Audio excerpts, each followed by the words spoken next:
Welcome to a 6-question Q&A. This is the place for you if you have questions about the red line in PokerTracker 4. Maybe you can't make loose aggressive play profitable. You want to filter in PokerTracker 4 for some bluffing hands. Maybe you have limited time for studies and you need a simple plan, right? Or maybe you just don't know how to get Bitcoin or how to use Bitcoin. And maybe you have a big issue with being turn honest when cbetting. Those are the 6 topics that we're going to be discussing today.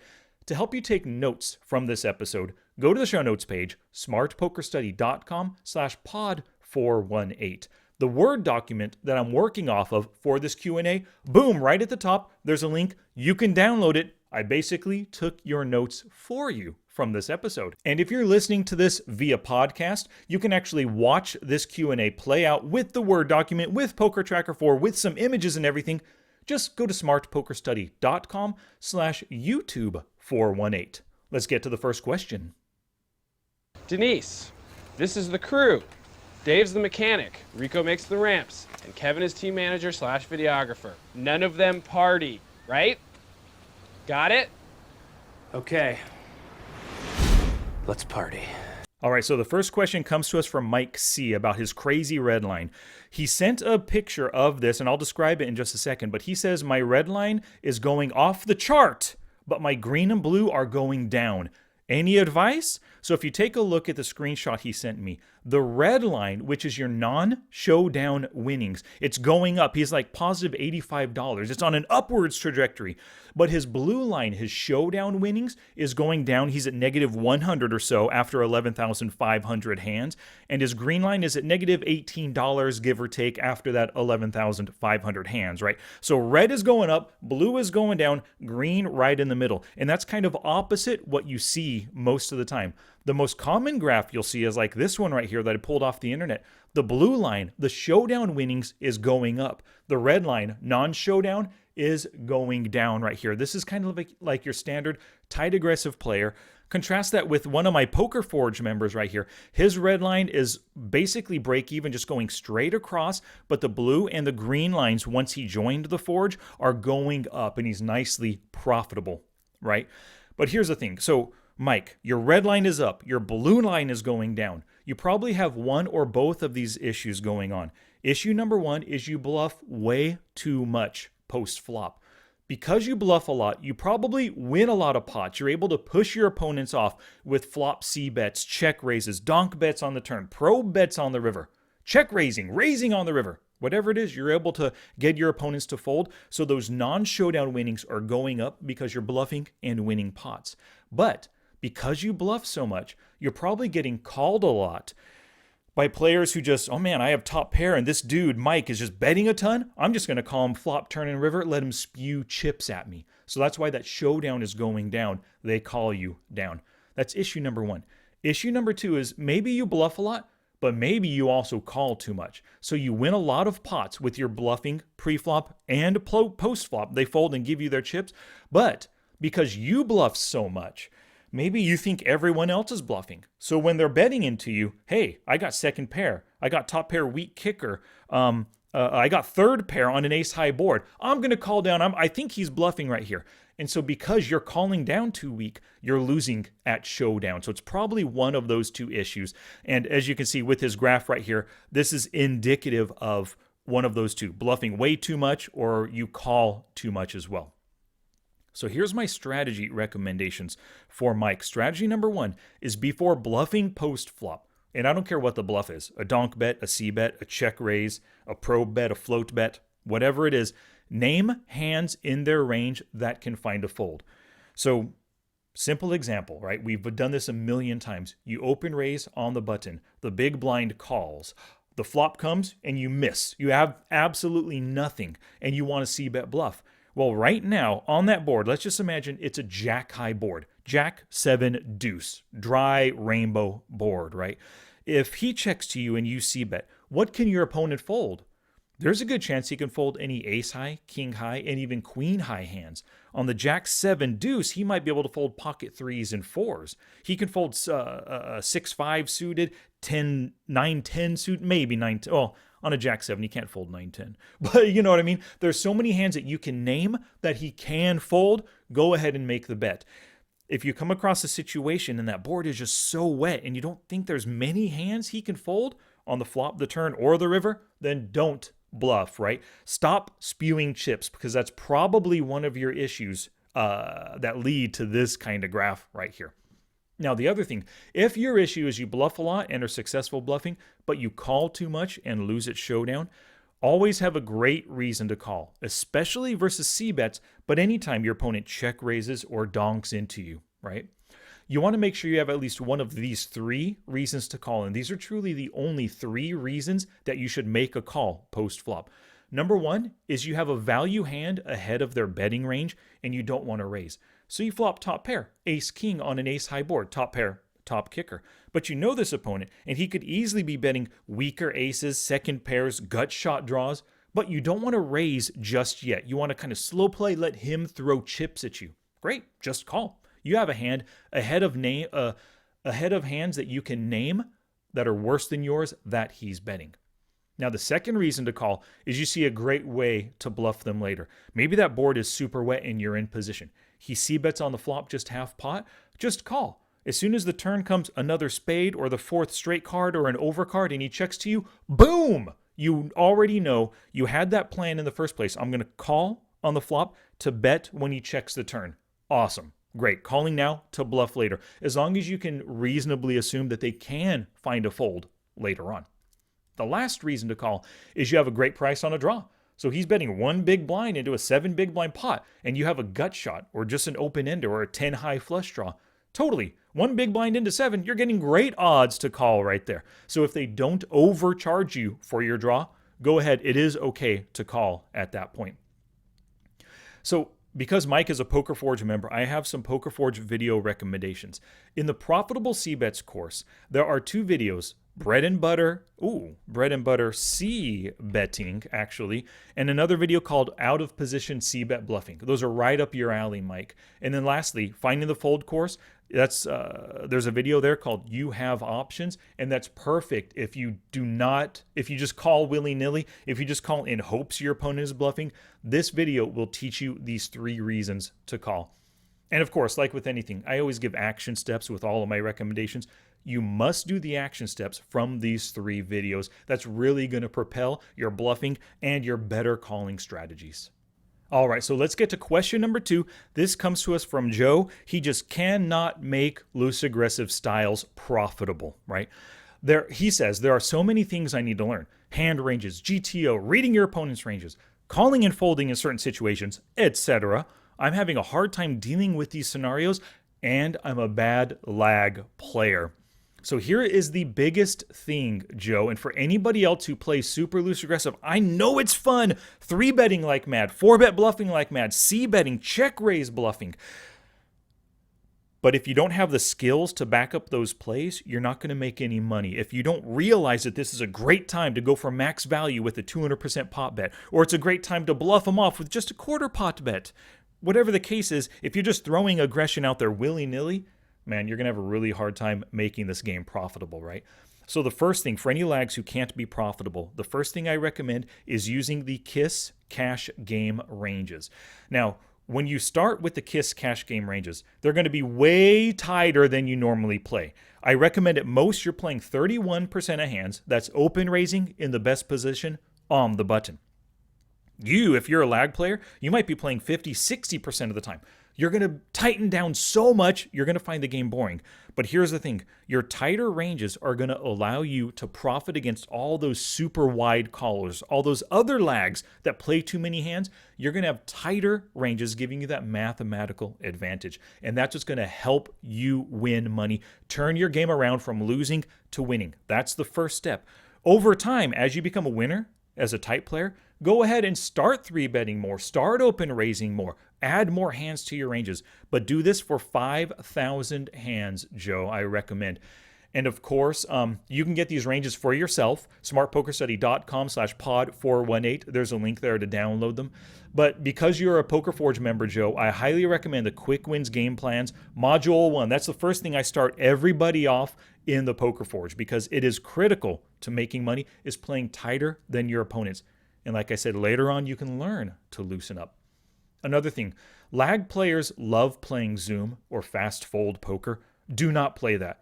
Play reg speed. It allows you to know who's at your table. Bob, who's on your left, Susan, two to your left, they're always going to be there. When you play Zoom, you constantly have new players at your tables. Bob could be over here in one hand. He's over here on the other hand. On a third hand, there's no more Bob at your table anymore. When you play reg speed, you know who the opponents are because it's pretty consistent. They might come and go, right? But they're there for quite a while. It allows you to free up your brain space for making good decisions because you don't have to worry that Bob's not there anymore, right? And reg speed is so much better when you're trying to develop your skills and when you're trying to become a profitable player. Next, recommendation number 3, play 5NL or 10NL until you become profitable. If you're a losing player right now and you're playing at 50NL and you're losing on average 1 buy-in a day, that's a lot of money to be losing, right? Cut back to 5 or 10NL until you become profitable, then bam, you just start making money, then you move up to 10NL, then 25NL, then back to 50NL. You've got all the time in the world to make this game profitable, but you probably don't have all the funds in the world to keep losing at 50NL or whatever your stakes are, Joe. I can't remember. Lastly, for you, Joe, you can't make loose aggressive play profitable. Follow the advice I gave to Mike in question number 1, right? He's potentially spewing too many chips, but at the same time making too many bad calls. That could be your issue too, Joe. All right, so one of my favorites, question number 3, using PokerTracker 4, right? So Wilfredo says, hey, Sky, I need help with these 2 things. Filtering for check raise bluffing and triple barrel bluffing in PokerTracker 4. I just can't figure it out. So if you're watching this on YouTube, you can see the 3 different screenshots I have for these various filters, but I'm going to help you by building them right now within PokerTracker 4. So right here, just follow along. I recommend if you're on your home computer, pause the video and open up PokerTracker 4 and do what I'm doing right here. So the first, the check raise filter. What I recommend is doing 1 each for the flop, the turn, and the river. Check raise flop, check raise turn, check raise river. You go to more filters right here. Actions and opportunities. On the flop, you're going to do this exact same thing for turn and river. I'm just going to show you the flop. Checked flop, add that to filter, checked flop, flop.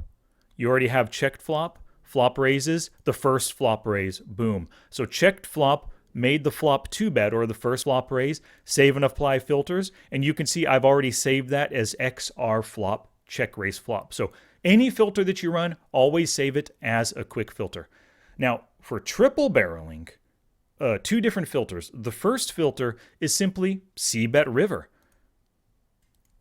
When you cbet on the river, you can only have made a cbet on the river if you were the pre-flop raiser and you cbet the flop and the turn. So bam, that's automatically built into this one filter, triple barrel cbetting here. So actions and opportunities on the river, river bets, and then continuation bet. Turn that on, make sure you save it as a quick filter, but save and apply filters. Boom, we got cbet river, and this month, out of the 1,000 or so hands I've played, I haven't played much this month. I triple barreled once when I flopped trip 9s, right? So that's the second filter. The next triple barrel filter is making any bet on the flop, the turn, and the river. So this is triple barreling for any type of bet, whether it's c-betting, donk betting, or just a plain bet in a limped pot. Whatever it is. Let me show you what that looks like. Go to more filters, actions and opportunities, on the flop, flop bet, and just turn on any flop bet. Add that to filter, go to the turn. Turn bet, any turn bet, add it to filter, and then go to the river, river bets, any river bet. Like I said, just counts for any of them. Add that to filter. So you made a flop bet, and you made a turn bet, and you made a river bet. Bam, triple barrel, right? Save and apply filters. You can see I called it triple barrel any bet as a quick filter. And it looks like I did it twice right here. Once with that ace 9 when I flopped trips, and another time with queen 9 when I turned a straight flush. How lovely. So in the Word document, bam, those are laid out right there for you. But now, the next thing, of course, you can filter for those hands, piece of cake, right? But when it comes to reviewing these hands, Wilfredo, I recommend that after you run the filter, look at the hand strength on each board and review the obvious bluffs. So for example, the screenshot right here, triple barrel any bet, this is in a prior month, or actually April of this year. I had ace 4 off suit. The flop comes down king 9 deuce, I bet. The 3 on the turn gives me a gut shot, I bet again. The river comes to 7, and I triple barreled him, and I lost 34 big blinds in that hand, right? But what you can do is now, when you compare the hand with the board, you can see that, oh, this is a triple barrel bluff. It's not necessarily a triple barrel for value. Then you can review those hands and learn from them. So question number 4 comes to us from Dean. He says, my purposeful study plan needs direction to focus down resources as opposed to subjects. Let's say I want to study hand reading. Do I watch YouTube? Do I listen to a podcast? Do I go back to the Poker Forge and study that? Do I read a book? Do I just open PokerTracker 4 and Flopzilla Pro and study? With limited time, I tend to go with easy options on the fly, just using hand reading as example. But I think you can get my point for across-the-board decisions. Thanks, from Dean. Thank you very much, Dean, for the question. So first, I have a 4-part answer for you here. First, I want you to know your preferred resource for learning. Is it videos, courses, memberships, articles, books, or podcasts? Whatever you prefer learning from, that should be your go-to learning method, because you enjoy learning that way. You're probably going to be more likely to actually get in there and study, right? So know that first. For most of us, it's videos, of course, and potentially, like for me, videos within courses are great, or within memberships, either way. Now, the second part of this tip for you, Dean, is when you decide on the one strategy you want to learn next week. You use the example of hand reading, but maybe it's 3-bet bluffing, maybe it's cbetting, maybe it's facing donk bets, maybe it's game planning, maybe it's understanding your opponents. Whatever it is, find one piece of content from your preferred source, whatever that first step was that you decided. The third thing you're going to do, study that item, that one item, and take notes, whether it's physical notes or a Word document like you can download from the show notes page here, right?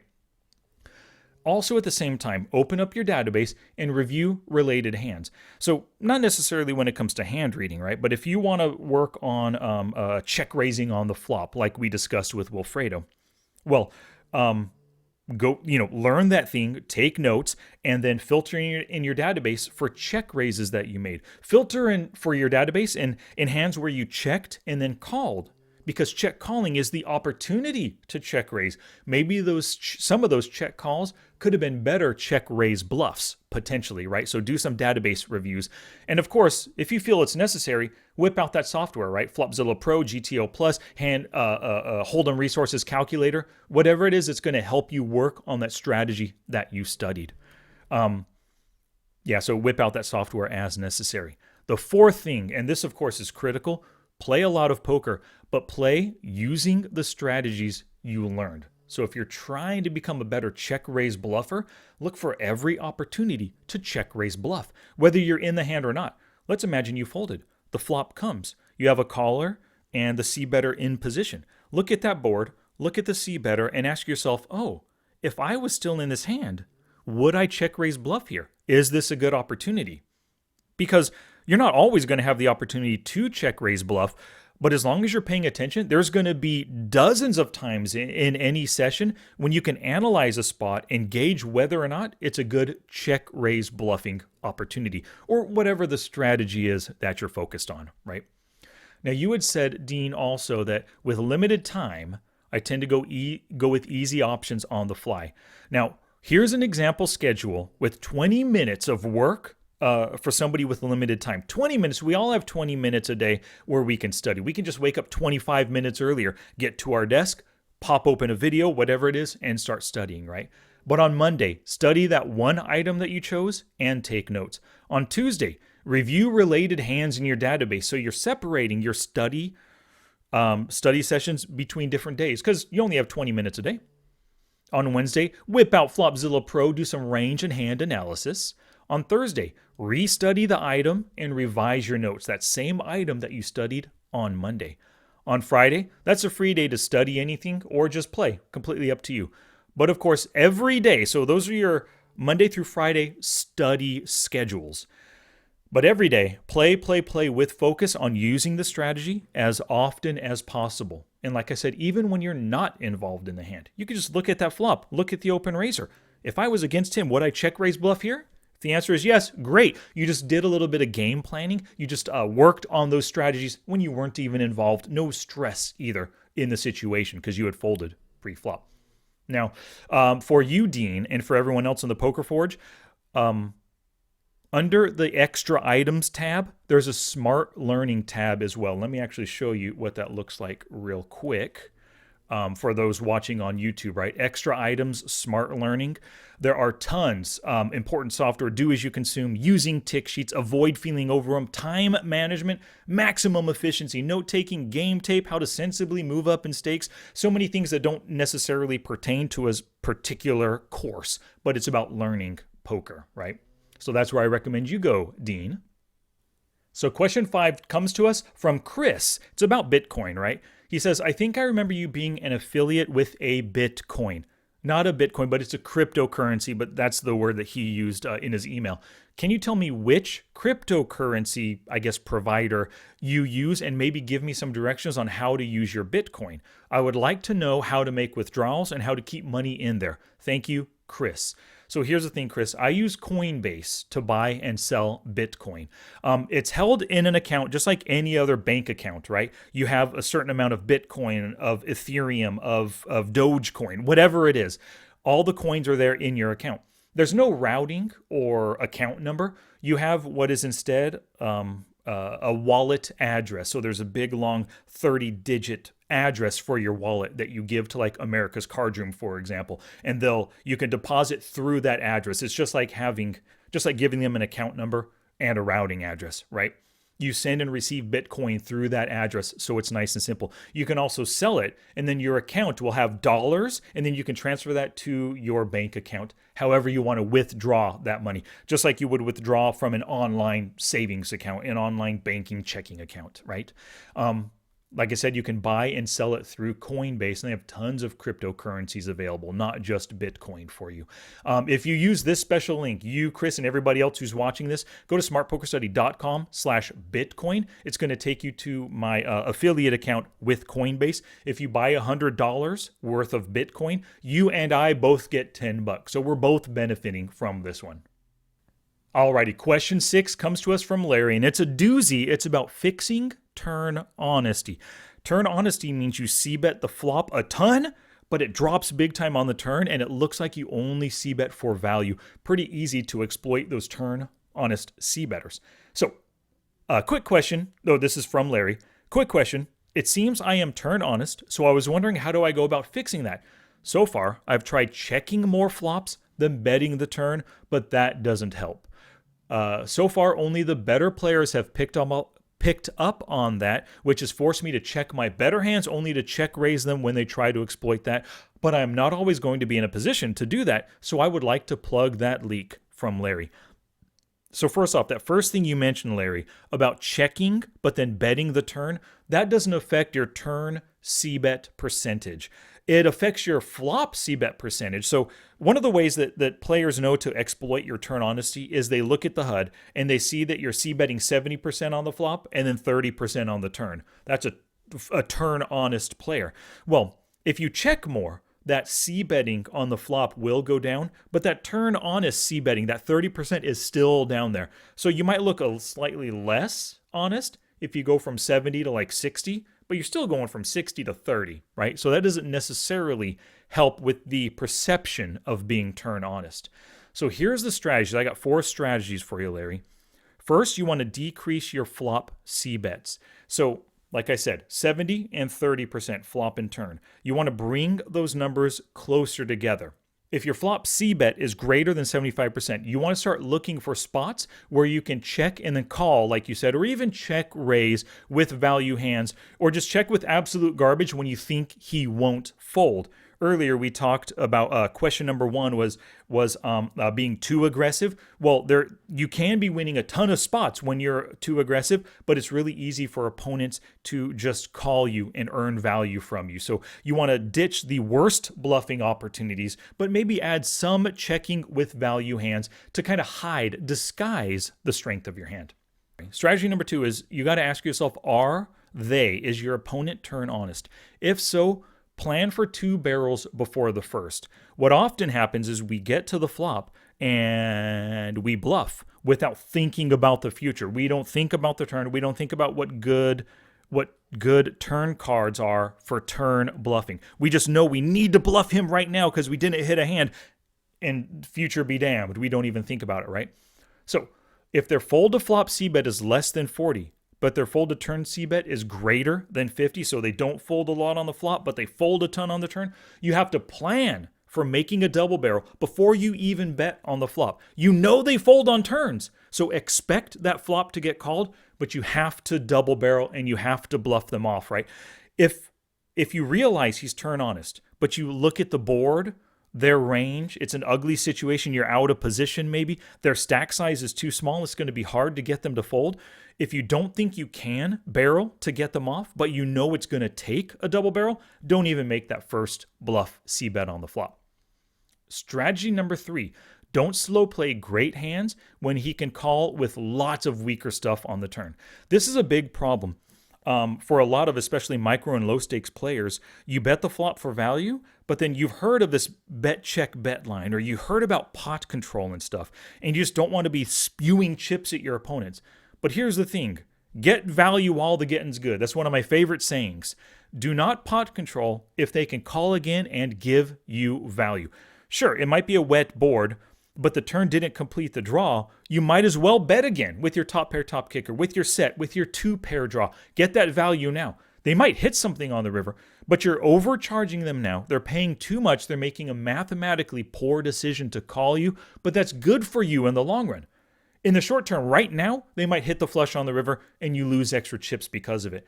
But most of the time, mathematically, if you can make these kinds of good value bets, in the long run, you're going to be profiting off of all the players who just cannot fold their draws or their weaker hands. So c-bet for value more often on the turn. Strategy number 4 is do a hand reading exercise daily with a turn c-betting opportunity that you weren't sure of. So because you're turn honest, there's probably a lot of spots you get to the turn and think, oh, should I c-bet again? I don't know. I'll just check. That probably happens a lot. When that happens in-game and you're not sure, whether or not you check or c-bet, tag that hand. Tag it with a review tag. Tag it with like 17 question marks right in a row. Whatever you need to do to review that hand later on in your studies, run it through Flopzilla Pro, assign your opponent a range, and gauge whether or not, yeah, that is a good double barreling opportunity for value or as a bluff. Either way. And some Poker Forge video recommendations for you, Larry. In the leak plugging course, there's the Turn c-bet honesty video, the review turn c-bet opportunities video, and the exploiting turn honest c-betters. When you learn how to exploit others with your same leak, you learn better how to avoid being exploited that exact same way. It's a great series of 3 videos in the leak plugging course. In the profitable c-bets course, there's the bread and butter c-betting and the double barrel c-bets course. Highly recommend both of those. Alrighty, thank you so much for watching the video. Once again, go to the show notes page so you can download this Word document. Your notes are taken for you that way. smartpokerstudy.com/pod418. And I'll see you in the next one.